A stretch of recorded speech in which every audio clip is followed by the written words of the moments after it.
තෙරුවන් සරණයි ස්වාමීන් වහන්සේ මෙහෙණින් වහන්සේ ආදරණීය දරුදැරියනි මූලික පිරිවෙනේ තුන්වන ශ්‍රේණියට අදාළ විද්‍යාව පාඩම් මාලාවේ තුන්වෙනි විද්‍යාව පාඩම පරිසරයේ ගතික ස්වરૂපය නැත්නම් පරිසරයේ ගතික ස්වභාවය කියන මාතෘකාව මේ වන විට අපි සාකච්ඡා කරමින් ඉන්නවා. මේ මාතෘකාවේ පරිච්ඡේද කිහිපයක් අපි සාකච්ඡා කරගෙන ඇවිල්ලා පාඩමේ යම් මැද තැනකට අපි ඇවිල්ලා ඉන්නවා. අවසාන පරිච්ඡේදයේදී අපි සාකච්ඡා කෙරුවේ පරිසරයේ තුල දකින්නට ලැබෙන විවිධ ජීවී සංවිධාන මට්ටම් පිළිබඳ. අපි කිව්වා පරිසරයේ දක්නට ලැබෙන සරලතම ජීවී සංවිධාන මට්ටම තමයි ඒකයිකය. ඒකයිකය. යම් ජීවී විශේෂයකට අයත් තනි එක් සමාජිකයෙක් සැලකුව විට ඔහු ඒකයිකයෙක් ලෙස හඳුන්වනවා. යම් කිසි ජීවී විශේෂයකට අයත් තනි එක් සමාජිකයෙක් සැලකුව විට ඔහු ඒකයිකයෙක් ලෙස හඳුන්වනවා. ඒතර මේ ඒකයිකයෝ තමයි හැම ජීවියාම යම් විශේෂයක සනි සමාජිකයෝ. ඒ නිසා හැම ජීවියෙක්ම ඒකයිකයෙක්. ඊළඟට ඊට වඩා සංකීර්ණතාවයෙන් වැඩි සංවිධාන මට්ටමක් පරිසරයේ තියෙනවා. ඒ තමයි ගහණය. යම් නිශ්චිත ප්‍රදේශයක් තුල යම් නිශ්චිත කාල සීමාවක් තුල ජීවත් වන්නා වූ සලකනු ලබන විශේෂයකට අයත් ඒකයිකයෝ සියලු දෙනා එක්වගත් කල එක ගහණයක්. ඒතර ගහණය තුල ඒ විශේෂයේ ඒකයිකයෝ සියලු දෙනා ඉන්නවා ඒ ප්‍රදේශයේ. ඊළඟට අපි ගත්ත ප්‍රජාව ගහණයට වඩා සංකීර්ණතාවයෙන් වැඩි තවත් සංවිධාන මට්ටමක් ප්‍රජාව. යම් නිශ්චිත ප්‍රදේශයක් තුල එකිනෙකා සමග අන්තර්ක්‍රියා සිදු කර ගනිමින් ජීවත් වන්නා වූ ගහන සමූහයක් එක්වගත් කල එය ප්‍රජාවක් ලෙස හැඳින්වේ. යම් කිසි ප්‍රදේශයක් තුල එකිනෙකා සමග අන්තර්ක්‍රියා සිදු කර ගනිමින් ජීවත් වන්නා වූ ගහන සමූහය එක්වගත් කල එය ප්‍රජාව. ඒතර ප්‍රජාව ඇතුලේ ගහන කිහිපයක් තියෙනවා. ගහනේ ඒ ගහන අතර අන්තර්ක්‍රියාවන් සිද්ධ වෙනවා. ඒතර ප්‍රජාවට ඒ ප්‍රදේශයේ ඉන්න සියලුම ජීවීන් අයිති වෙනවා. දීර්ඝව විස්තර කරා කලින් පරිච්ඡේදයේදී මම මේ පොඩි මතක් කිරීමක් කරා. ඊළඟ අපි දන්නවා මේ ප්‍රදේශයක ඉන්න ප්‍රජාව ඔවුනොවුන් අතර අන්තර්ක්‍රියා පමණක් නෙමෙයි. ඒ ප්‍රජාවේ ජීවී ඒ ප්‍රදේශයේ තියෙන පස, වාතය, ජලය, හිරුවෙලිය, උෂ්ණත්වය වැනි අජෛව සාධක එක්කත් අන්තර්ක්‍රියාවන් සිදු කරනවා. අනේ ඒ නිසා යම්කිසි ප්‍රදේශයක ජීවත් වන ප්‍රජාවත් එම ප්‍රජාව අන්තර්ක්‍රියා කරන්නා වූ අජීවී පරිසරයත් එක්වගත් කල අපි ඒකට කිව්වා පරිසර පද්ධතියක්. යම්කිසි ප්‍රදේශයක ජීවත් වන ප්‍රජාවත් එම ප්‍රජාව අන්තර්ක්‍රියා කරන්නා වූ අජීවී පරිසරයක් එක්වගත් කල එය පරිසර පද්ධතියක්. ඒතර පරිසර පද්ධතිය ඇතුලේ ප්‍රජාවත් ඉන්නවා. ඒ කියන්නේ ජීවී සංඝටක. ඒ වගේම මේ ජීවී සංඝටකේ අන්තර්ක්‍රියා කරන අජීවී පරිසරයක් තියෙනවා. ජීවී සංඝටකේ සහ අජීවී සංඝටකේ කියන දෙකෙන්ම තමයි පරිසර පද්ධතිය නිර්මාණය වෙන්නේ. ඒතර අපි මේ පරිසර පද්ධති සඳහා උදාහරණත් කතා කරුවා. ඊළඟට අපි ආවා පරිසරයේ දක්නට ලැබෙන ලොකුම විශාලතම සංවිධාන මට්ටම තමයි ජෛව ගෝලය. මොකක්ද ජෛව ගෝලය කියලා කියන්නේ? පෘථුවිය මත තිබෙන සියලුම පරිසර පද්ධති වල එකතුව ජෛව ගෝලය. පෘථුවිය මත තිබෙන සියලුම පරිසර පද්ධති වල එකතුවට අපි කිව්වා ජෛව ගෝලය. ඒතකොට සියලුම පරිසර පද්ධති වල එකතුව කියලා ගත්තම සියලු ප්‍රජා අයිති වෙනවා. ඒ ප්‍රජා අන්තර්ක්‍රියා කරන සියලු අජීවී පරිසරය අයිති වෙනවා. පරිසර පද්ධතියකට සියලුම ප්‍රජාවන්, කියන්නේ සියලුම ජීවි සහ වුන් අන්තර්ක්‍රියා කරන අජීවී පරිසරය අයිති වෙන නිසා ජෛව ගෝලයට. ඒ නිසා අපි කියනවා ජෛව ගෝලය අර්ථ දක්වනවා පෘථිවිය මත තිබෙන සියලුම පරිසර පද්ධති වල එකතුව ජෛව ගෝලය. එහෙම නැත්නම් පෘථිවියේ ජීවත් වන සියලුම ජීවීන් සහ ඔවුන් අන්තර්ක්‍රියා කරන සියලුම අජීවී පරිසරය එක්වගත් කළ ඔවුන් අන්තර්ක්‍රියා කරන සියලුම අජීවී පරිසරය එක්වගත් කළ ඒ ජෛව ගෝලය. ඒක තමයි පෘථිවියේ මත තියෙන විශාලතම ජීවි සංවිධාන මට්ටම. ඇත්තම ජෛව ගෝලය anu සමස්ත පෘථිවි ගෝලෙම නෙමෙයි.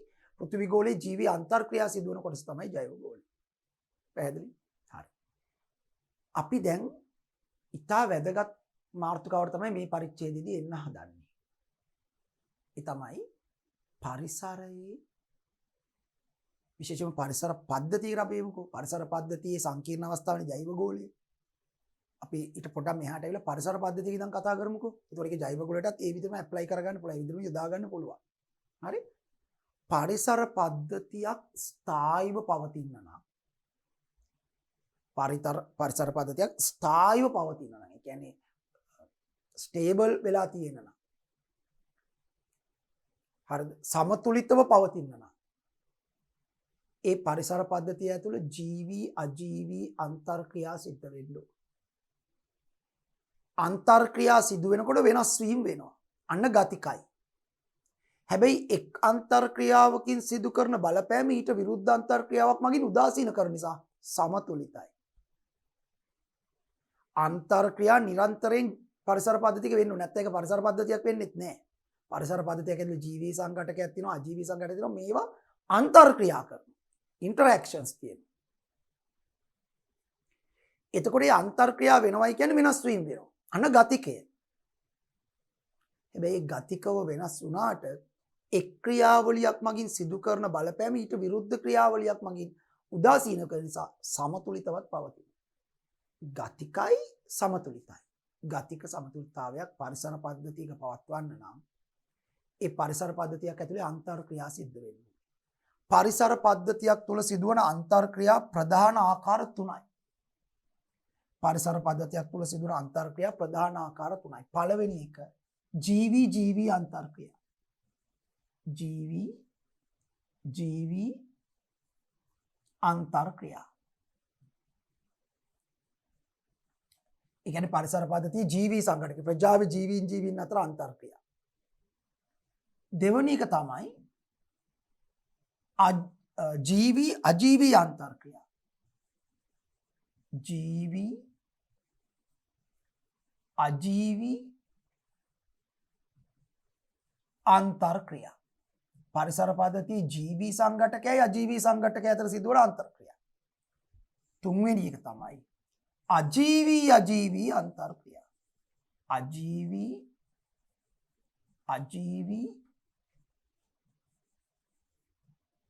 අන්තර්ක්‍රියා.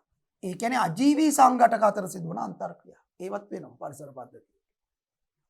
ඒවත් වෙනවා. අපි කතා කරමු මොනවද කියලා. දැන් උදාහරණයක් ඇරෙන්න පරිසර පද්ධතියක වර්ෂා ජලයට පසේ සංඝටක ගසාගෙන හොදාගෙන යෑම. වර්ෂා ජලය කියන්නේ අජීවී සංඝටකයක්, පස අජීවී. අජීවී සංඝටක දෙක අතර සිදුවන අන්තර්ක්‍රියා. පරිසර පද්ධතියක අපි ගත්තොත් එහෙම වාතයේ තියෙන ඔක්සිජන් ජලයේ දියවීම. පරිසර පද්ධතියේ තියෙන දිය කඩਿੱත්තක තියෙන ජලයේ දියවීම. ඔක්සිජන් වාතයේ සංඝටකයක් අජීවී, ජලයත් අජීවී. අජීවී අන්තර්ක්‍රියා මෙද තියෙනවා. අන්තර්ක්‍රියා. ඒවත් ඕනේ. දැන් ඔය ඔක්සිජන් වාතයේ තියෙන ඔක්සිජන් ජලයේ දියුනේ නැත්නම් ජලජ ජීවීන්ට ජීවත් වෙන්න ඔක්සිජන් ගන්න බෑනේ. ජලජ ජීවීන් ජීවත් වෙන ඔක්සිජන් ගන්න වායුගෝලයේ නෙමෙයි ජලයේ දිය ඔක්සිජන්. ඒතර අනිවාර්යෙන් අර අජීවී අන්තර්ක්‍රියාව වෙලා වාතයේ ඔක්සිජන් ජලයේ දිය වෙන්න ඕන. එතකොට තමයි ජලය තුල ජීවත් වෙන ජීවිත ශෝෂණය කරන්නේ. නැත්නම් අර පරිසර පද්ධතිය පවතින්නේ. පැහැදිලි? හරි. එතන මේ තමයි මූලික අන්තර්ක්‍රියා වර්ග තුන ජීවි අන්තර්ක්‍රියා, ජීවි අජීවි අන්තර්ක්‍රියා, අජීවි අන්තර්ක්‍රියා. දැන් අපිට මේක මෙහෙම පෙන්වන්න පුළුවන් බාර සමතුලිත වෙන හැටි මේක. හරිද? දැන් මේක පරිසර පද්ධතිය නම් මේක අපි සීමාවක් දාගමුකෝ. ජීවි අන්තර්ක්‍රියා මේකේ තියෙනවා. ජීවි මේ පැත්තටයි මේ පැත්ත. අජීවි අන්තර්ක්‍රියා තියෙනවා.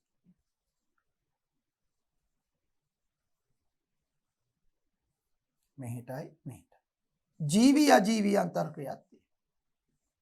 අන්න බලන්න ගතික සමතුලිත වෙලා තියෙනවා. මේ විදිහට. පද්ධතිය සමතුලිත වෙනවා. මේ එක අන්තර්ක්‍රියාවකට හරි බාධාවක් වුණොත් අර සමතුලිතතාවයේ බිඳ වැටෙන්න පුළුවන්. එහෙම අන්තර්ක්‍රියා රාශියකට බාධා වුණොත් මිනිසා කරන සමහර ක්‍රියාකාරකම් නිසා සමස්ත පද්ධතියම බිඳ වැටෙනවා. පරිසර පද්ධතිය බිඳ වැටෙනවා. ඉතින් සමතුලිත වෙනවා ওই විදිහට. දැන් අපි බලමු පොඩ්ඩක් මේක ගැන. ඉස්සරහට ගිහිල්ලා.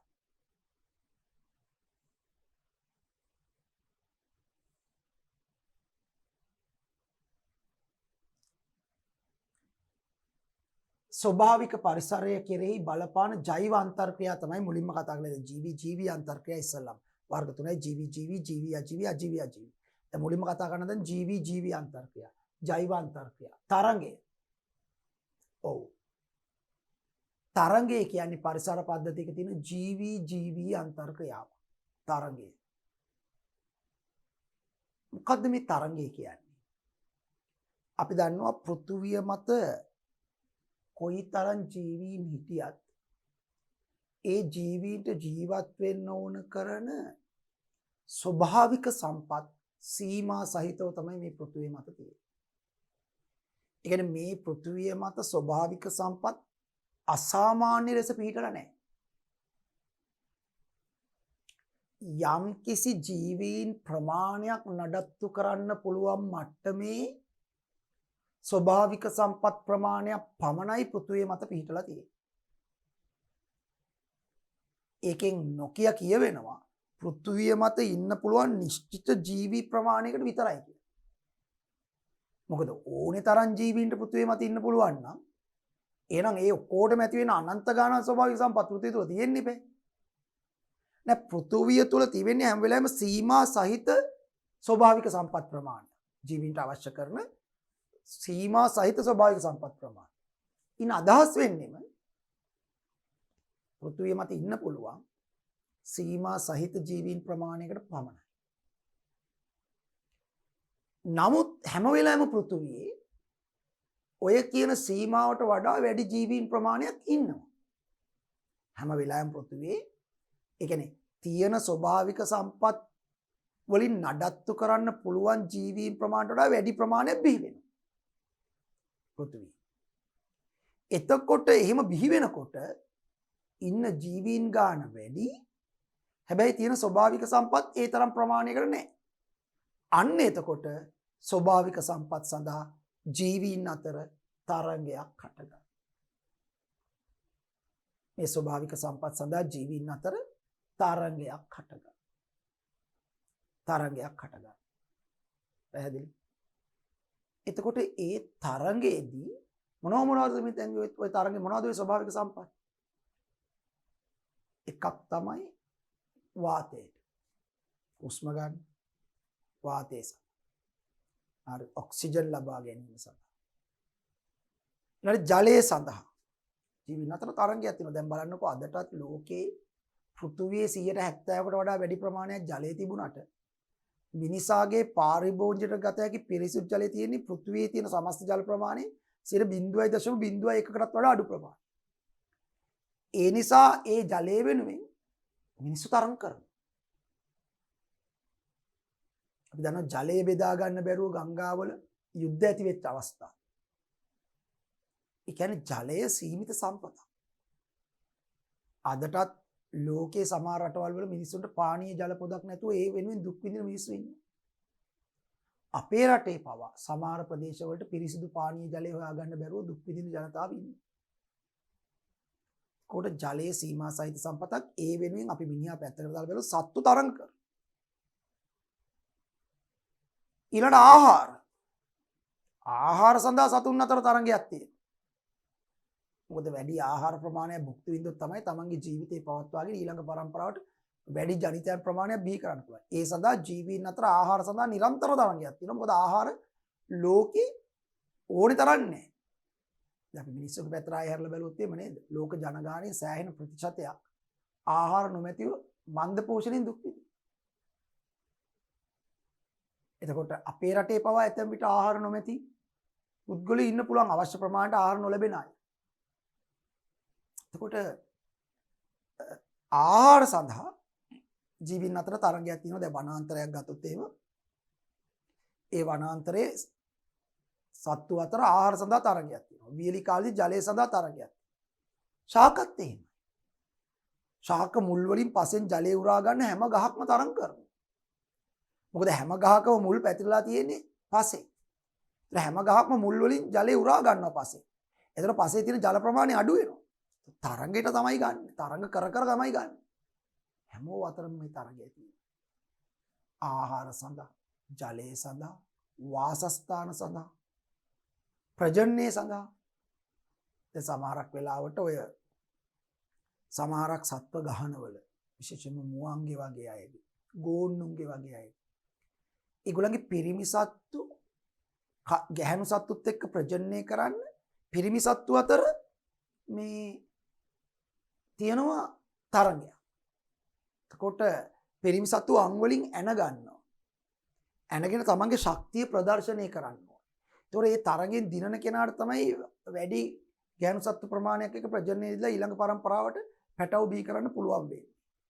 දැන් සත්තු අතරේ තරංගේ තියෙන ප්‍රජනනය සඳහා. මේ විදියට ස්වභාවික සම්පත් සඳහා ජීවීන් අතර තරංගයක් තියෙනවා.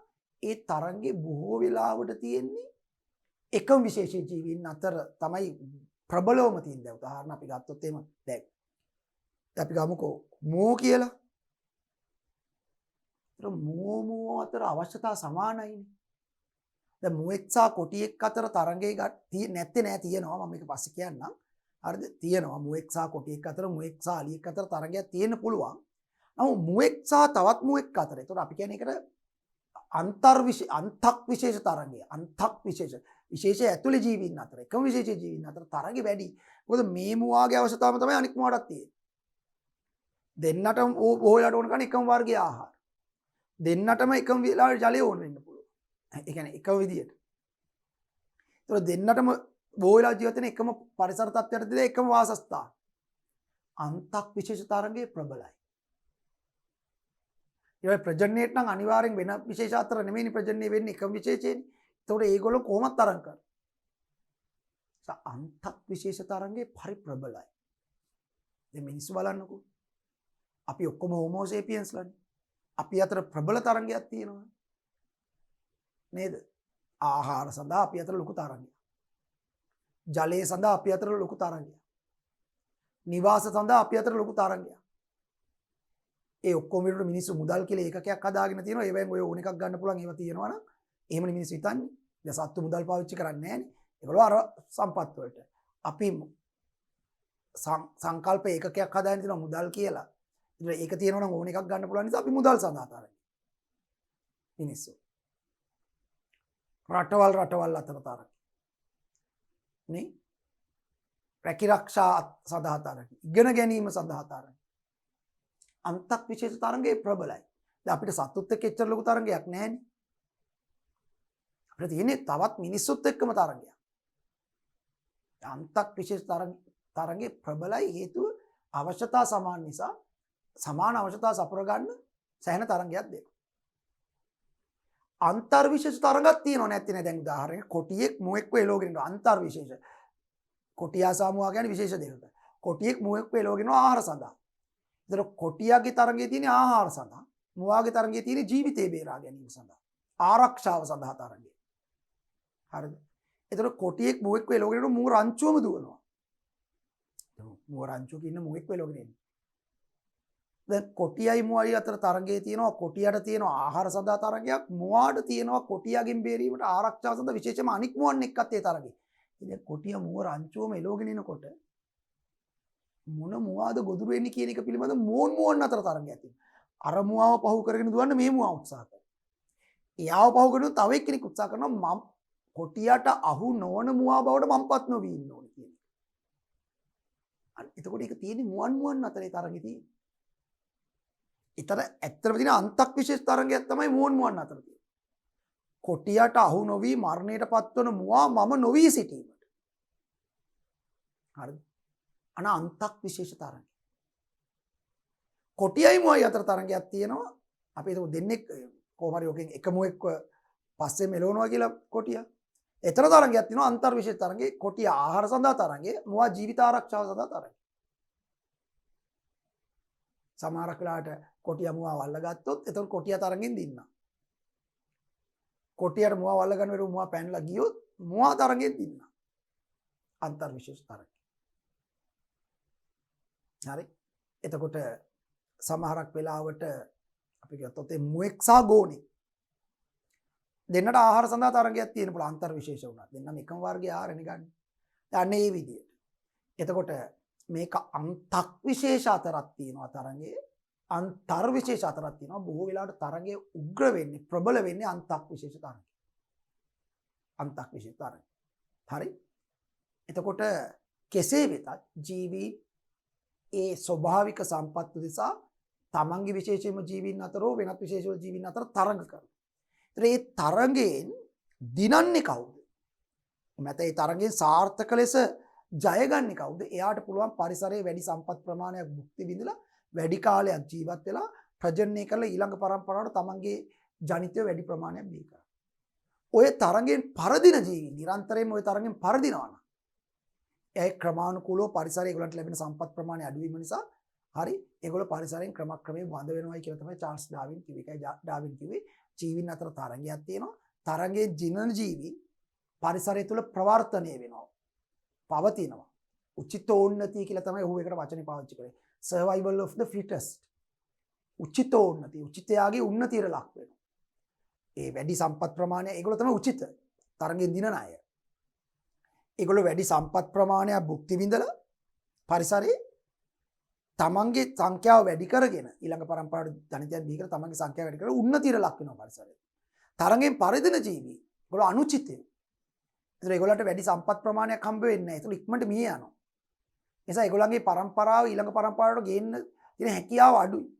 ඒ ක්‍රමානුකූල දවසින් දෙකකින් නෙමෙයි නමුත් සෑහෙන කාලයක් ගත වෙනකොට අර උචිතයා තමයි පරිසරයේ උන්නතියට ලක් වෙලා තියෙන අනුචිතයා ක්‍රමෙන් බඳ වෙලා තියෙන්නේ. මේක තමයි චාල්ස් ඩාවින් කියන්නේ පරිණාමවාදයේදී ජීවන සටන හරහා. එයා තරංගේ ඒවත් ජීවන සටන කියලා එකට තව නමක් දුන්නා. struggle for survival. හරිද? එතකොට ඒ කියන්නේ struggle for survival. කියන්නේ ජීවත් වීම උදෙසා තියෙන තරංගය. survival of the fittest. හරිද? එතකොට ස්වභාව ධර්මය තෝරනවලු මේකේ වඩා හොඳ කවුද? මේ තරංග. ඒ හොඳ ජීවීන් පරිසරය තුල ප්‍රවර්තනයට ලක් වෙනවා අනුචිත ජීවීන් ක්‍රමයෙන් වඳ වෙලා යනවා. හැබැයි තව කාලයක් යනකොට මේ හොඳයි කියලා හිතපු අයට ඊළඟ පරිසරේන අලුත් තරංගයට මුහුණ දෙන්න බැරිනොත් මේගොල්ලෝ වඳ වෙලා කියලා වෙන කණ්ඩායමක් උචිත වෙනවා. තමයි ඔහු කියන්නේ. හරිද? ඒකට දැන්ට වර්තමානයේ ගත්තොත් එහෙම මේ තරංගයට හොඳටම මුහුණ දීලා තරංගයෙන් ජය අරගෙන මුළු ලෝකේ ජෛව ගෝලෙම පාලනය කරගෙන ඉන්න සත්‍යය බවට පත් වෙලා තියෙන මිනිසා. ඒ කියන්නේ මේ වන විට උචිතය බවට තේරලා තියෙන මිනිසා. හැබැයි මිනිසා මේක විනාශ කරන්න පටන් ගත්තොත් සමහරක් වෙලාවට ඊළඟට තව අවුරුදු ගණනාවකින් එන පරිසරයට මිනිසා නොගැලපුණොත් ඒ කියන්නේ මේ තරගෙන් පරදින්න ගියොත් මිනිසා වෙනකොට වෙන සත්වෙක් උචිතය වෙන්න පුළුවන්. මිනිසා ක්‍රමක්‍රමයෙන් බඳ වෙලා ගිහින්. මේක ස්ථිර නැහැ. එහෙම. දැන් ජුරාසික යුගයේ ඩයිනෝසරයෝ තමයි මේ පරිසරයේ ප්‍රමුඛ සත්තු බවට පත් වෙන්නේ. මිනිසා එක්කෙත් නැහැ. මිනිසා කියලා සතෙක් බිහි වෙලත් නැහැ. ඩයිනෝසරයෝ කියන්නේ රෙප්ටීලියාව. උරගයෝ තමයි මේ පරිසරයේ ප්‍රමුඛව හිටියේ. ශීරපායින්ට වැඩි තැනක් තිබුණේ නැහැ. ශීරපායිනියා හැංගි වගේ තමයි හිටියේ.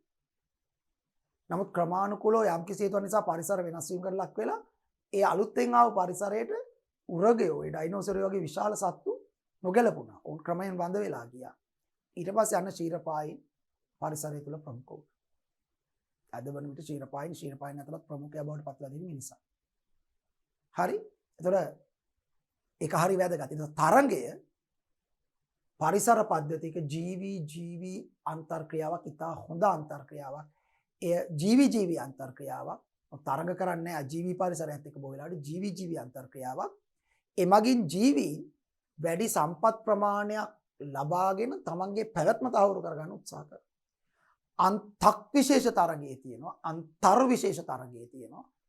දෙකම ප්‍රබලයි. ඒ අතර වඩා ප්‍රබල වෙන්නේ අන්තක් විශේෂ තරංගය. අන්තර් විශේෂ තරංගයට වඩා. තරංගයේ ජීවීන්ට ජීවත් වීමට ආහාර, ජලය, ආලෝකය, භූමිය, පෝෂණය, ප්‍රජනනය වැනි අවශ්‍යතා සපුරා ගත යුතුය. ආහාර ඕනේ, ජලය ඕනේ, ආලෝකේ, භූමිය ඕනේ ඒගොල්ලන්ට වාසස්ථාන වගේ හදා ගන්න.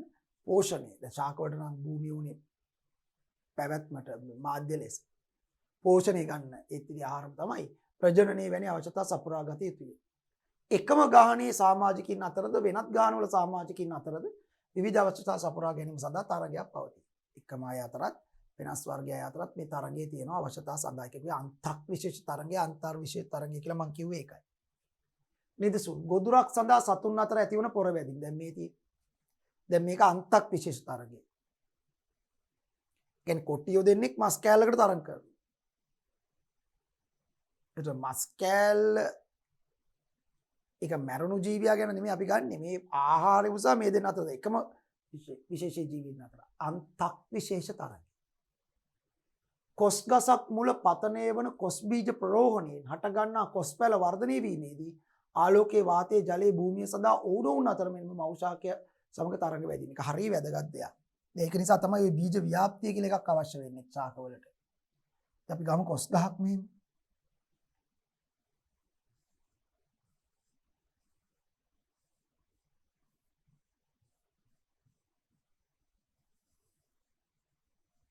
හරි. දැන් මේ කොස් ගහෙන් වැටෙන කොස් ඇට කොස් ගෙඩි වැටලා ඒවා වෙල්ල ඇට පැල වෙලා අලුත් පැල හටගත්තොත් පොඩි පැල ඒ පැල මේ කොස් ගහ මුලම පැල වුණොත් ඒ හට ගන්න පැලවලට හිරු එළිය ලබා ගැනීමට මෞෂාකයත් එක්ක තරඟ කරනවා. මෞෂාකය අතුපතර විහිදලා එයාට ගොඩක් හිරු ලැබෙනවා. එයාගේ අතරින් මෙතට වැටෙන ප්‍රමාණය අඩුයි. මෞෂාකයත් එක්ක තරඟ කරන්න වෙයි. ඊළඟට මෙයාට ජලය ලබා ගන්න මෙයාගේම જાතිය අනික් පැලත් එක්කත් තරඟට යන්න වෙනවා. මෞෂාකයේ මුල් ගොඩාක් ඈතට වීදිලානේ තියෙන්නේ. ඒතර එයා ගන්නේ ගොඩක් ජලය. එයා ගන්න මෙපෑ එයාගේ ලොකු දෙයක් නඩත්තු කරන්න එපැයි. ඒතර මේ පොඩි පැල වලට තමන්ගේ අයත් එක්කත් ඒ කියන්නේ තමන්ගේම අනික් පැලත් එක්කත් තරඟ කරන්න වෙනවා ජලයට මෞෂාකයත් එක්ක. කනිජ පෝෂක උරා ගන්න. ඒකත් එමනේ පස්සෙන්නේ ගන්න. මෞෂාකයේ මුල් ගොඩක් ගැඹුරට ගොඩක් ඈතට ව්‍යාප්ත වෙලා තියෙනවා.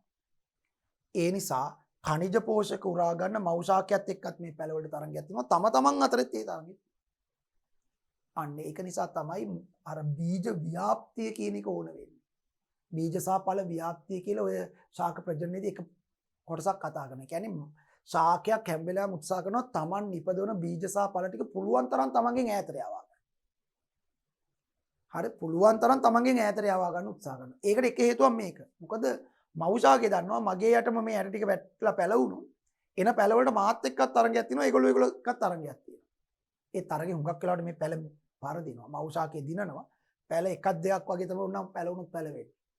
ඒතර එයාගේ ප්‍රජනනය සාර්ථක නැහැ. ඒ නිසා මේ මවුෂාගේ උත්සාහ කරනවා තමන් හදන බීජ සහ පැල ටික පුළුවන් තරම් තමන්ගෙන් ඈතට ව්‍යාප්ත වෙන්න. ඈතට ව්‍යාප්ත වුණාම එක එක පැතිවලට තමන් එක්ක තියෙන තරගයත් අඩු වෙනවා. අනික් සමාජිකය කියන්නේ තමන්ගේම જાතිය අනික් සමාජිකයෙක් තියෙන තරගය අඩු වෙනවා. ඒකට තමයි බීජ සහ ඵල ව්‍යාප්ත කරන්න හදන්නේ. ඒක ව්‍යාප්ත කරන ක්‍රම කිහිපයක් තියෙනවානේ. සතුන් මගින් යවනවා. සතුන්ට ආහාර පිණිස මාංශවල කොටස් හදලා සතු ඒකයි ඔය පළතුරු වල එහෙම ඒක අපිට කන්න කොටසක් හදන්න. ඒත් අපි කකා විශේෂ අපි පැත්තකට දාන වඳුරෙක් වගේ කෙනෙක්. එයා දැන් මේක කොස් ගෙඩියක් නම් කොස් ගෙඩිය කකා ගිහිල්ලා දැන් අඹ ගෙඩියක් කියලා හිතමු. අඹ ගෙඩිය කකා ගිහිල්ලා ඇටේ ඈත විසික් කරනවා. අනේද ඈතට ව්‍යාප්ත වෙනවා. සතුන් මගින් ව්‍යාප්ත කරගන්න. සමහර අය සුළඟ මගින් යවනවා. වරා වගේ ඒවා. හොර ගම්මාළු වගේ ඒවා. සුළඟ. සමහර අය ජලය මගින් යනවා. පොල් කොට්ටම්බ කදුරු වගේ. සමහර අය ස්පෝටික යාන්ත්‍රණ මගින් විසික් කරනවා පුපුරවල ඈතට. මේ පුපුරවල රබර් කූඩලු ස්පෝටික යාන්ත්‍රණ. මොන ක්‍රමයෙන් හරි මවුෂාකෙන් ඈතට ව්‍යාප්ත කරන හදන මේ තරංගය අඩු කරා. පැහැදිලි? හරි.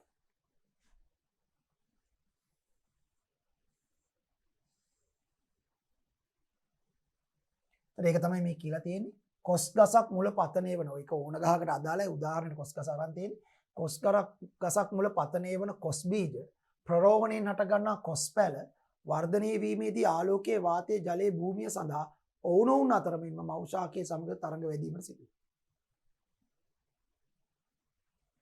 ඒවා අතර තරංගයක් ඇති වූ විට එම අවශ්‍යතා සපුරාගත හැකි ජීවීන් පරිසරයේ ඉතිරි වී අනික් ජීවීන් පරිසරයෙන් ඉවත් යාම සිදුවේ. ඒවා අතර තරංගේ හට ගන්නකොට මම ඉස්සලා කිව්වා වගේ ඒ තරගයට ඔරොත්තු දීලා දිනන උචිතය පරිසරයේ ඉතුරු වෙනවා ප්‍රවර්ධනය වෙනවා අනුචිතය ක්‍රමානුකූලව පරිසරයෙන් ඉවත් වෙනවා වන්ද වෙලා යනවා. පැහැදිලි? විලෝපීයතාවය ඊළඟ එක. මේ ජීවි අන්තර්ක්‍රියා කිහිපයක් අපි කතා කරන්නේ. ඊළඟ එක තමයි විලෝපීයතාවය. විලෝපීයතාවය. මොකද්ද මේ විලෝපීයතාවය කියලා කියන්නේ? ඔකට විලෝපිකතාවය කියලාත් කියනවා. විලෝපිකතාවය. මොකද්ද මේ විලෝපිකතාවයවත් විලෝපීයතාවය කියලා කියන්නේ? අර්ථ දැක්වීමක් තියෙන මෙන්න මෙහෙම. පරිසරයේ සිටින එක් ජීවියෙකු විසින් තවත් ජීවියෙකු මරා ආහාරයට ගැනීමේ ක්‍රියාවලිය විලෝපිකතාවයවත් විලෝපීයතාවය. පරිසරයේ සිටින එක් ජීවියෙකු විසින් තවත් ජීවියෙකු මරා ආහාරයට ගැනීම. ඒ වචනේ තියෙන්න ඕනේ. ඒ කියන්නේ යම් අනෙක් ජීවව මරන්නම ඕනේ. දැන් මෙහෙම හිතන්නකෝ. දැන් පරිසරයේ එක් ජීවියෙකු විසින් මැරුණු ජීවියෙක්ගේ දේහ ආහාරයට ගැනීම විලෝපිකතාවය නෙවෙයි. අපි හිතමු මෙහෙම. මැරුණු මීයෙක් ඉන්නවා. මොකක් හරි හේතුව නිසා මැරිලා. කපුටෙක් ඇවිල්ලා එයාගේ මස් ආහාරයට ගන්න. විලෝපිකතාවය නෙවෙයි ඒක. ඒක විලෝපිකතාවය නෙවෙයි. දැන් කොටියෙකු විසින් මුවෙකු මරා ආහාරයට ගන්නවා. අන්න ඒක විලෝපිකතාවය. කොටියෙක් ඇවිදගෙන යනකොට මැරිච්ච මුවෙක් හම්බ වෙනවා උගේ මස් ආහාරයට ගන්න එක විලෝපිකතාවය නෙවෙයි. හොඳට තේරුම් ගන්න ඕනේ. ආහාර අවශ්‍යතාවය සම්පූර්ණ කර ගැනීමට තමයි විලෝපිකතාවය සිද්ධ වෙන්නේ. වෙන හේතුවකට නෙවෙයි සාමාන්‍යයෙන්. 99% අවස්ථාවලදී විලෝපිකතාවය සිද්ධ වෙන්නේ ආහාරයට ගන්නත් එපැයි. එක් ජීවියෙකු විසින් තවත් ජීවියෙකු මරා ආහාරයට ගැනීම. ඔව් එතකොට 100%ක්ම වගේ කියලා කියන්න පුළුවන්. ආහාර අවශ්‍යතාවය සඳහා එක් ජීවියෙකු විසින් තවත් ජීවියෙකු මරනවා. මරලා ආහාරයට ගන්නවා. දැන් මරා කියන වචනේ වැදගත්. එතකොට පළවෙනි කාරණාව තමයි මේක වෙන්නේ අන්තර්විශේෂ අතර. අන්තර්විශේෂ අන්තර්ක්‍රියාවක්. අන්තක් විශේෂ එකක් නෙවෙයි. අන්තර්විශේෂ අන්තර්ක්‍රියාව. විශේෂ දෙකක් අතර තමයි. එකම විශේෂය මරාගෙන කන්නේ නැහැ නේ සාමාන්‍යයෙන්. නේද? අපි දැකලා කොටියේ තව කොටියෙක් මරාගෙන කනවා. සමහර රණ්ඩු වෙන්න පුළුවන්. රණ්ඩු වෙලා තුවාල වෙන්නත් පුළුවන්. ඒ තුවාලෙන් ඇතැම් විට එකෙන් මැරෙන්නත් පුළුවන්. මැරුණට කොටිය කවදාවත් තමන්ගේ සමාජිකයාගේ මස් කන්නේ. එහෙම කන්නේ. සමහර ඔය ගෝන් මෙහෙම අං වලින් ඇනගෙන අර ප්‍රජනනය සඳහා තරම් කරද්දි අං වලින් ඇනගෙන එක ගෝනෙට හානි වෙලා යා මැරෙන වෙලාවල් තියෙනවා. හැබැයි අරයා කන්නේ යා. කොහොමත් ගෝන් උන් නම් මස් කන්නේ නැහැ. වෙන සත්තු එහෙම ආහාරයට ගන්න නැහැ. තමන්ගේම සමාජිකයව ආහාරයට ගන්න නැහැ. තමන්ගේ වෙන හේතු නිසා ඔවුන් රණ්ඩු කරන්න පුළුවන්. හැබැයි ආහාරයට ගන්න නැහැ. දැන් මෙතන වෙන්නේ ඒක නෙවෙයි. කෙලින්ම මරන්නෙම ආහාර අවස්ථාවට. එක් ජීවිකෙන් තවත් ජීවක මරා ආහාරයට ගැනීම. දැන් මෙතනදී ඒ මරණය සිදු කරන සත්වයාට අපි කියනවා විලෝපිකයා. මරණය සිදු කරන සත්වයා විලෝපිකයා. මරණයට ලක් වන සත්වයට අපි කියනවා ගොදුර. එතකොට විලෝපිකතාවේදී ওই වචන දෙක වැදගත්. හරි. විලෝපිකයා සහ ගොදුර.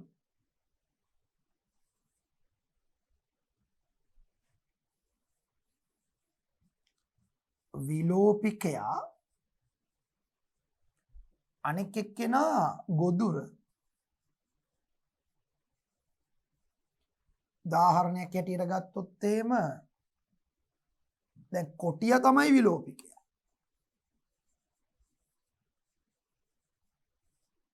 ඒතර මුවා තමයි ගොදුර. අන්නේ මරණයට ලක්වන ජීවියා ගොදුර. මරණය සිදු කරන ජීවිය විලෝපිකයා. එතකොට මේ සම්බන්ධතාව මේක අන්තර්ක්‍රියාවක්. ජීවි අන්තර්ක්‍රියාව.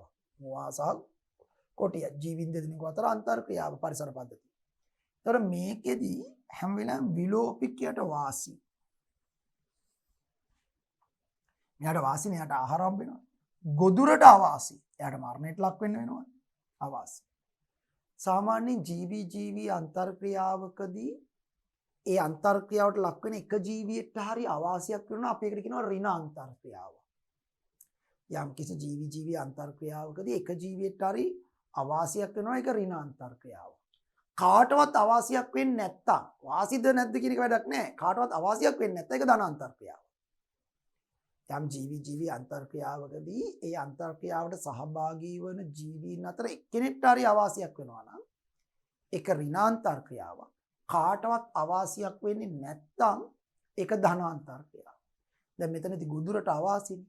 ඒ නිසා ඇත්තටම විලෝපිකතාවයේ ඍණාන්තර්ක්‍රියාවක්. ඒකදී විලෝපිකට වාසි. හැබැයි ගොදුරට අවාසි.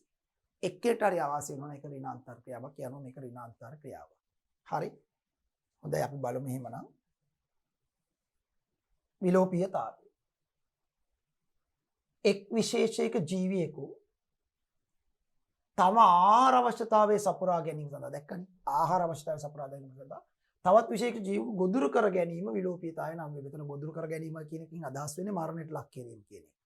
ඒතර එක් ජීවි විශේෂයක ජීවියෙකු තමන්ගේ ආහාර අවශ්‍යතාවය වෙනුවෙන් වෙනත් විශේෂයක ජීවියෙකු ගොදුරු කර ගැනීමේ ක්‍රියාවලිය වත් මරා ආහාරයට ගැනීමේ ක්‍රියාවලිය විලෝපීයතාවය ලෙස අපි හඳුන්වනවා.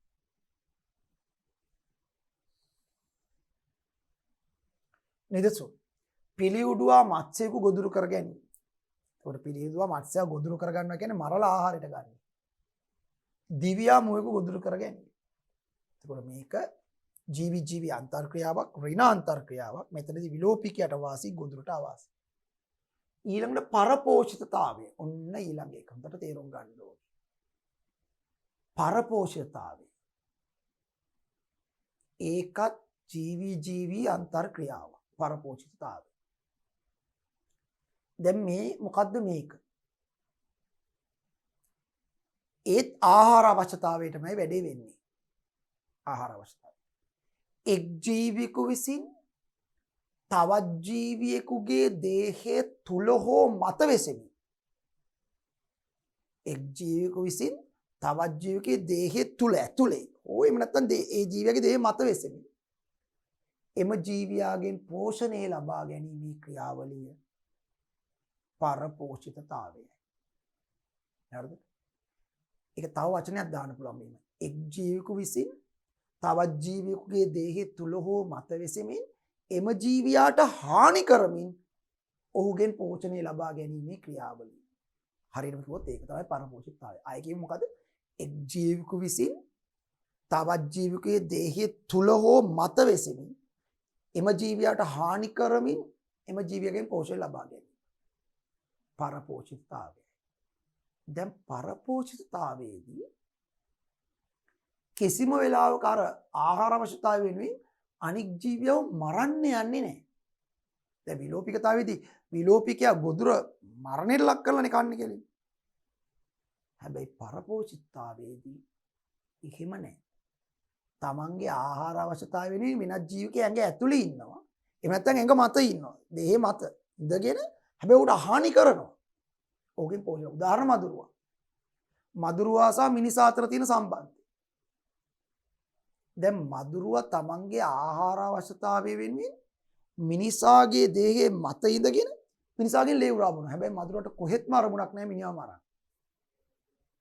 අනික මේ මෙතනදී මරණ එක තේරුමකුත් නැහැ. මොකද මදුරුවා දන්නවා මිනිහා මැරුණොත් මදුරුවාට ලේ බොන්න මිනිහෙක් නැහැ.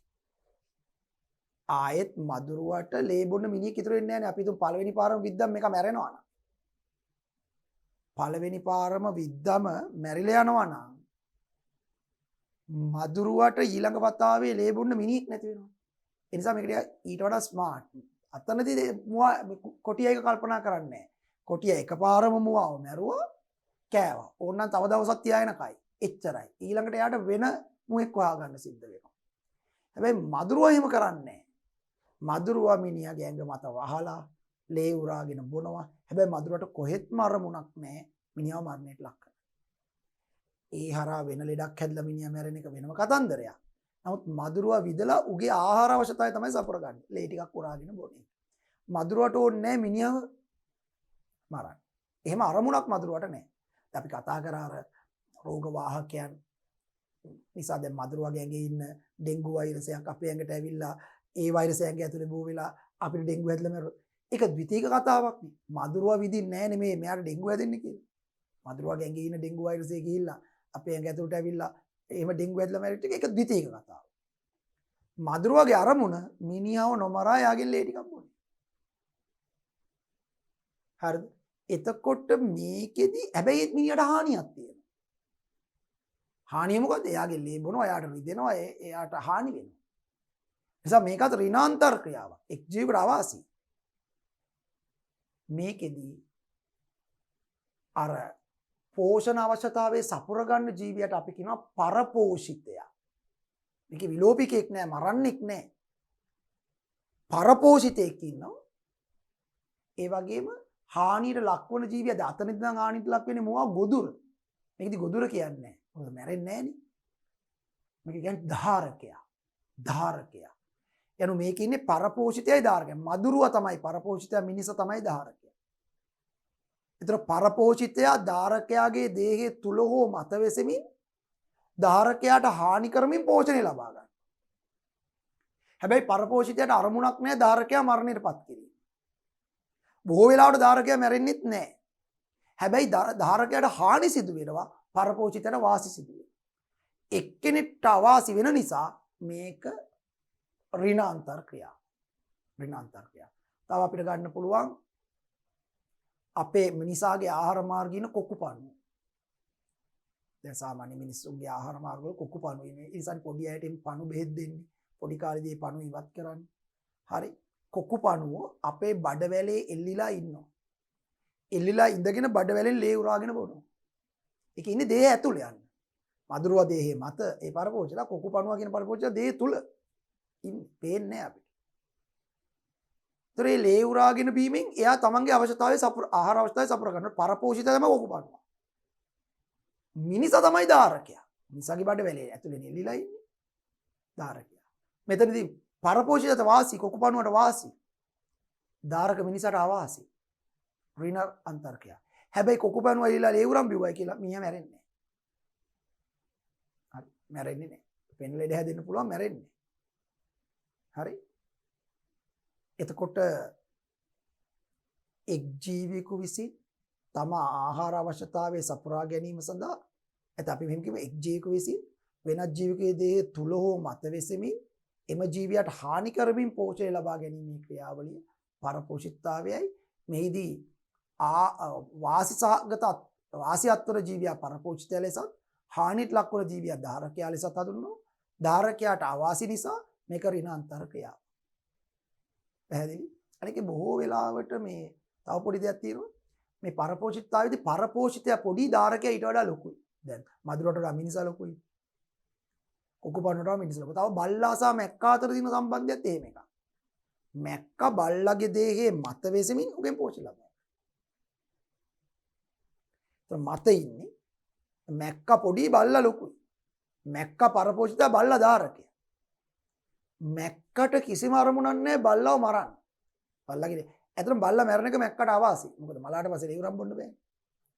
නිසා මැක්කා කැමති බල්ලා ජීවත් වෙනවාට. එතකොට තමයි යාට ලේවරාගෙන බොන්න පුළුවන්. එතනදී මැක්කට වාසි, පරපෝෂිත වාසි, ධාරකයා වෙච්ච බල්ලට අවාසි. ඍණාන්තර ක්‍රියාව. පැහැදිලි? එහෙනම් ඒක තමයි මේ කියන්නේ. පරපෝෂිතතාවය. පැහැදිලි?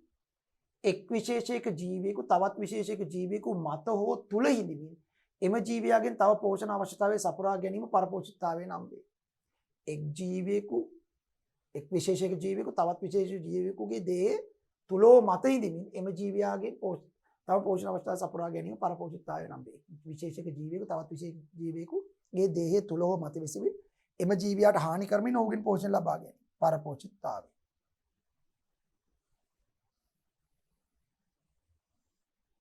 හරි. එම ජීවියාගෙන් තම පෝෂණ අවස්ථාවේ සපුරා ගැනීම පරපෝෂිතතාවය නම් වේ.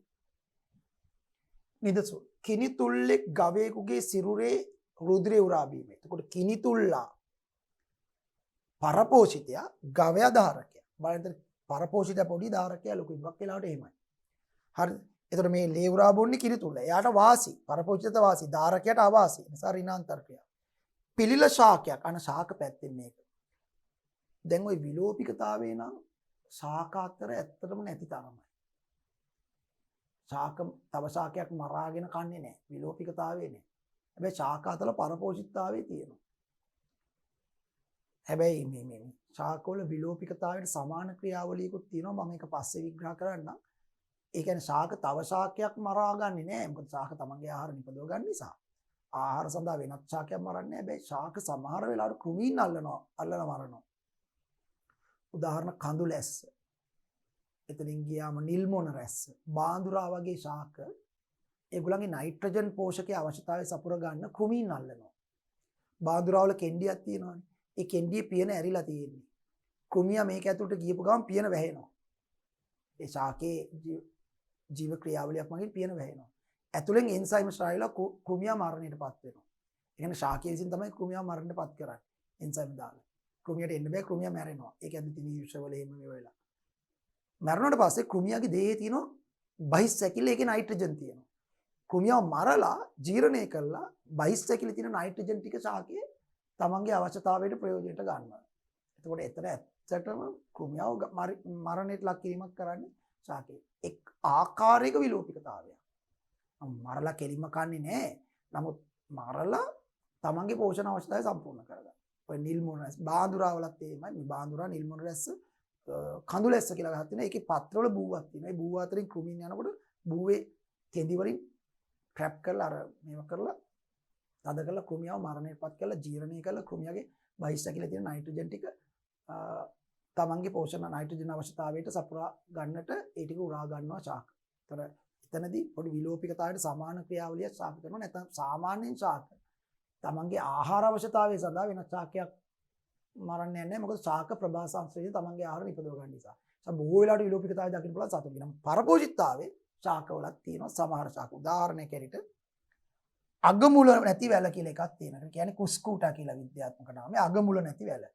ඒ අගමුල නැති වැල වැවෙන්නේ වෙනත් ගහක් උඩ. බොහෝ වෙලාවට.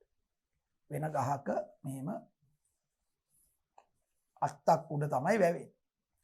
ඒක අගමුල නැති වැව කිය සුදු පාට නිකන් කෙඳි කෙඳි වගේ තමයි තියෙන්නේ. කොළ පාට නෑ සුදු පාට.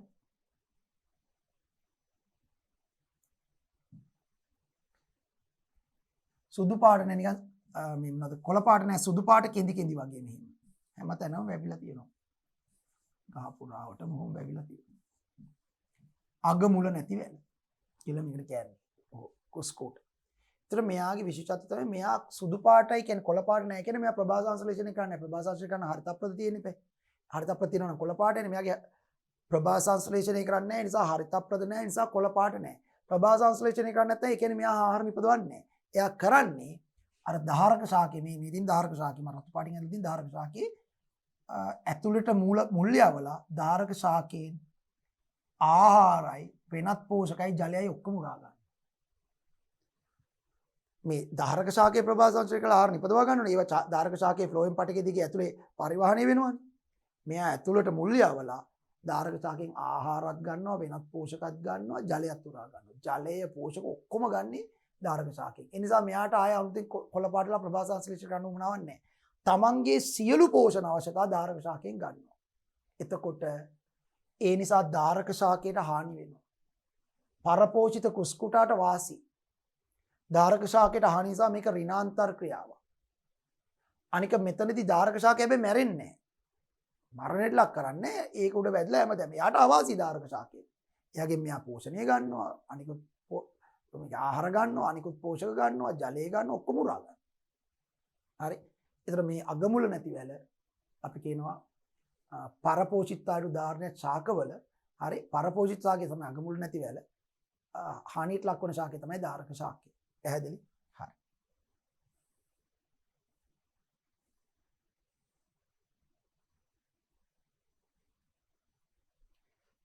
පිළිල කියලත් මේකට තමයි කියන්නේ පිළිල. හරි. පිල්ල ශාකයක් ධාරක ශාකයෙන් ජලය හා පෝෂණ ද්‍රව්‍ය අවශෝෂණය කර ගැනීම. පිල්ල කියන්නේ තේ જાති ඒ වගේ කුස්කුට වගේ තවත් ශාක. හරි පිල්ල ශාක. පිල්ල ශාක ගස් උඩ වැඩෙන්නේ. ධාරක ශාකයෙන් පෝෂක සහ ජලය උරා ගන්න. පරපෝෂිතීන් බාහිර පරපෝෂිතීන් සහ අභ්‍යන්තර පරපෝෂිතීන් ලෙස කාණ්ඩ දෙකකට බෙදා දැක්විය හැකියි. ඔව්. දැන් සමහර පරපෝෂිතයෝ ධාරක ජීවියාගේ දේහයේ ඇතුලේ ඉඳන් තමයි පෝෂණය කරන්නේ. අර දැන් කොකු පානුවා, වට පානුවා, තව අපේ ඉන්න ප්ලාස්මෝඩියම් වගේ අය. ඒගොල්ලෝ ධාරකයාගේ දේහය තුල ඉඳගෙන පෝෂණය ගන්නවා. එතකොට ඒගොල්ලෝ අපි කියනවා අභ්‍යන්තර පරපෝෂිතයි. ධාරකයේ දේහය තුල අර්ථ දැකීම තියෙනවා දේහය තුල හෝ මත කියලා. ඒතර තුල ඉන්න අය අභ්‍යන්තර පරපෝෂිත, මත ඉන්න මදුරුව, කිනි තුල්ල, මැක්ක වගේ අය, උකුණා වගේ අය ඒගොල්ලෝ බාහිර පරපෝෂිත. එතකොට අපිට කියන්න පුළුවන් පරපෝෂිතය. පරපෝෂිතය ආකාර දෙකයි. කවුද? හරි. බාහිර පරපෝෂිතයන් මත ඉඳගෙන පෝෂණය කරන්නයි. බාහිර පරපෝෂිතයන්. අනික තමයි අභ්‍යන්තර පරපෝෂිත.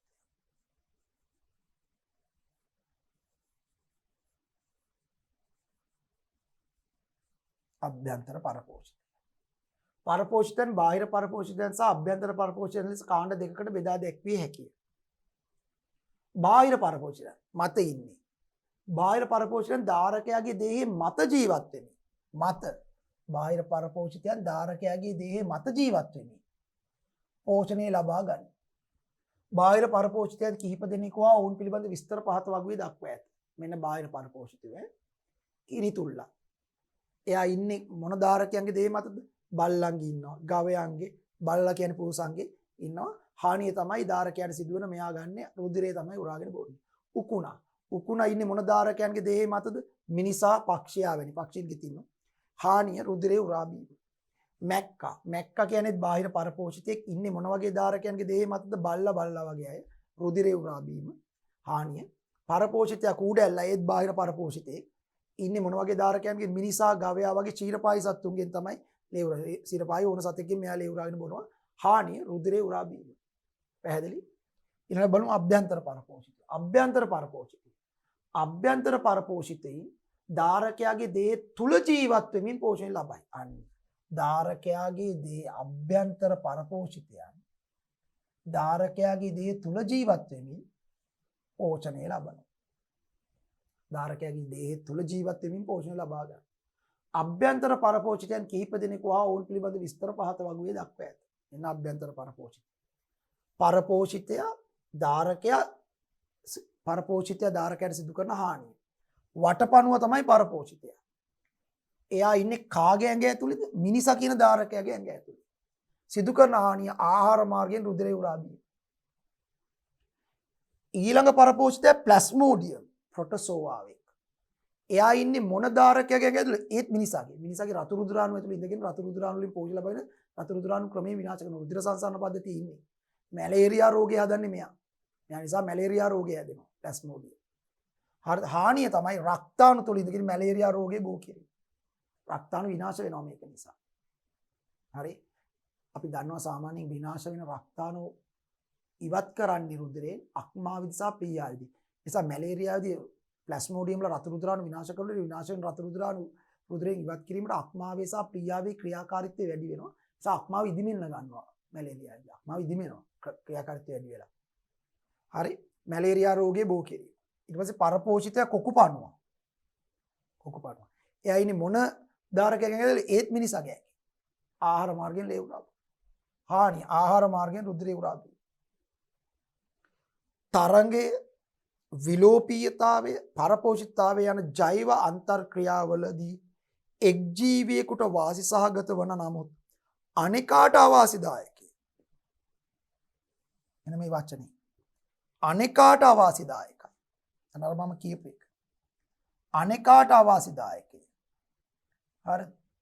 එකට හරි අවාසි වෙන නිසා මේවා ඍණාන්තර්ක්‍රියා. එබැවින් මෙම සම්බන්ධතා ඍණාන්තර්ක්‍රියා ලෙස හඳුන්වනවා. ඒකට ඍණාන්තර්ක්‍රියා කියන හේතුව මොනවද?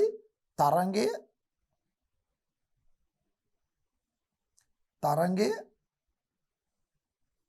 විලෝපීයතාවය පරපෝෂිතතාවය. දැන් තරංගයේදී තරංගෙන් දිනන එක්කෙනාට වාසිය බෑ, පරදින එක්කෙනාට අවාසි. ඍණාන්තර්කය එක්කෙනාට හරි අවාසි.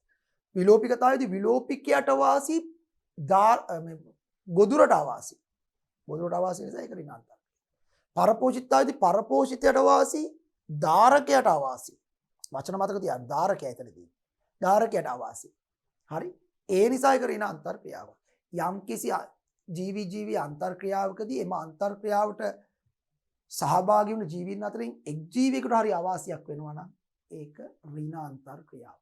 පැහැදිලි. එතකොට මේ තරංගය, විලෝපීයතාවය, පරපෝෂිතතාවය කියන තුනම ඍණ අන්තර් ක්‍රියා. ඍණ අන්තර් ක්‍රියා. පැහැදිලි? හොඳයි. ඔන්න අපි ඊළඟට අපිට අතරම කතා කරන්න තියෙන්නේ සහජීවනය. සහජීවනයේ ටිකක් ගැඹුරු මාතෘකාවක්. ඒක ඇත්තටම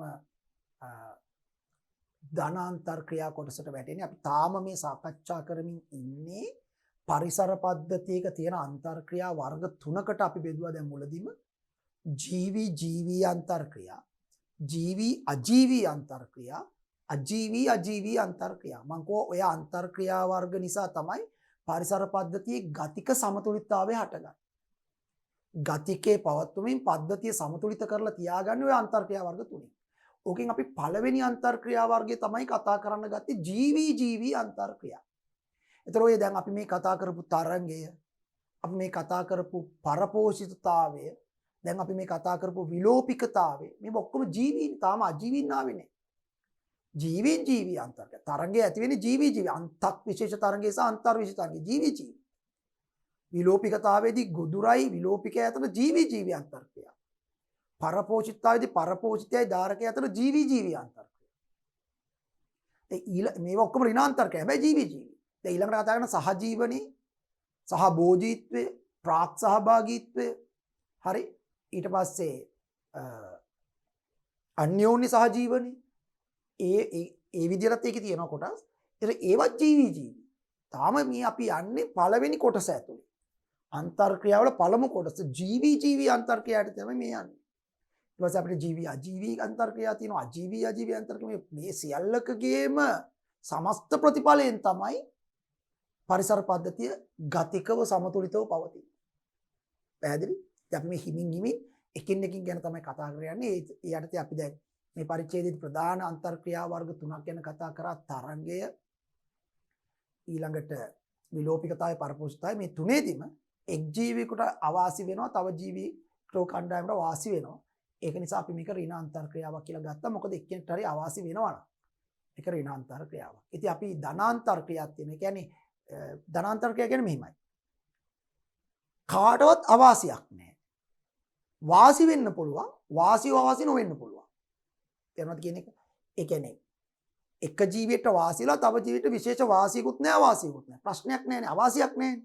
ඒතර අපි සලකනවා ධනාන්තර ක්‍රියා. මොකද සමහර ඒවා තියෙනවා සහභාගී වෙන ඔක්කොම ජීවීන්ට වාසි. ඒක වඩා හොඳයි. ඒකට කොහොමද ධනාන්තර ක්‍රියාව? සමහර ඒවා තියෙනවා එක්කෙනෙක්ට වාසි, අනික් එක්කෙනාට විශේෂ වාසියකුත් නැහැ, අවාසියකුත් නැහැ, හානියකුත් නැහැ. ඒත් අපි සලකනවා ධනාන්තර ක්‍රියා කියලා. ඒතර මේ විදිහට ධනාන්තර ක්‍රියා කිහිපයක් තමයි අපි කතා කරන්නේ. එතකොටින් අපි ජීවි ජීවි අන්තර් ක්‍රියා ඉවර කරලා ජීවි අජීවී අන්තර් ක්‍රියා පැත්තටයි, අජීවි අජීවී අන්තර් ක්‍රියා පැත්තටයි එන්න උත්සාහ කරනවා. විශේෂයෙන්ම අජෛව සාධක ගැන අපි කතා කරන පරිසර පද්ධතියක අපි හුඟක් වෙලාවට අපි කතා කරන්නේ ජීවීන් ගැන. හැබැයි අපිට අමතක වෙනවා පරිසර පද්ධතියක් අර්ථ දක්වන්නේ යම් ප්‍රදේශයක ජීවත් වන සමස්ත ජීවී ප්‍රජාවත් එම ජීවී ප්‍රජාව අන්තර් ක්‍රියා කරන අජීවී පරිසරයක්. අපි කියවා අජීවී පරිසරයත් එක්ක අන්තර් ක්‍රියා නැත්තම් ජීවී ප්‍රජාවට ජීවත් වෙන්න බෑ. පරිසර පද්ධතියක ඉතාමත්ම වැදගත් සංඝටකයක් තමයි අජීව සාධක. පස, වාතය, ජලය, හිරු එළිය, උෂ්ණත්වය වගේ. ඒවා ගැන අපි හොඳට තේරුම් ගන්න ඕනේ පරිසර පද්ධතියක් ගැන, විශේෂයෙන්ම පරිසර පද්ධති සංරක්ෂණයේදී.